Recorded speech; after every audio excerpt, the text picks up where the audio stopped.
1984 జూన్లో అప్పుడున్న ప్రధాని ఇందిరాగాంధీ గారు ఆపరేషన్ బ్లూ స్టార్ లాంచ్ చేశారు. అసలు ఈ ఆపరేషన్ బ్లూ స్టార్ ఎందుకు? అప్పట్లో ఖలిస్తాన్ ఉద్యమం చాలా తీవ్రంగా ఉంది.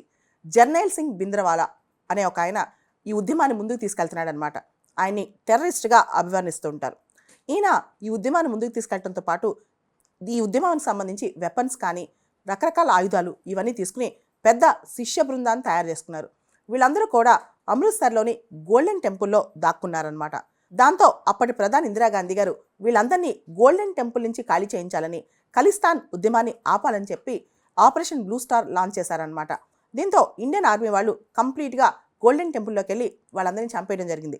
దీనికి ప్రతీకారంగా, దీనికి రివెంజ్గా ఇందిరాగాంధీ బాడీగార్డ్స్ ఆవిడ ప్రైమ్ మినిస్టర్గా ఉన్న కాలంలోనే, అంటే అక్టోబర్ 31, 1984 సంవత్సరంలో ఆవిడని కాల్చి చంపారు. ఆవిడ బాడీగార్డ్స్ ఇద్దరు, సత్వంత్ సింగ్, బియాన్ సింగ్, వాళ్ళిద్దరూ కూడా అంతకుముందే హాలిడేస్కి వెళ్ళొచ్చారంట. బాగా ఖలిస్తాన్ ఉద్యమానికి ప్రభావితులై ఆవిడ గోల్డెన్ టెంపుల్లో చేయించిన ఆపరేషన్ బ్లూ స్టార్కి ప్రతీకారంగా ఆవిడని చంపేశారు. అది వాళ్ళ గురుతర బాధ్యతగా వాళ్ళు భావించారని అంటుంటారనమాట.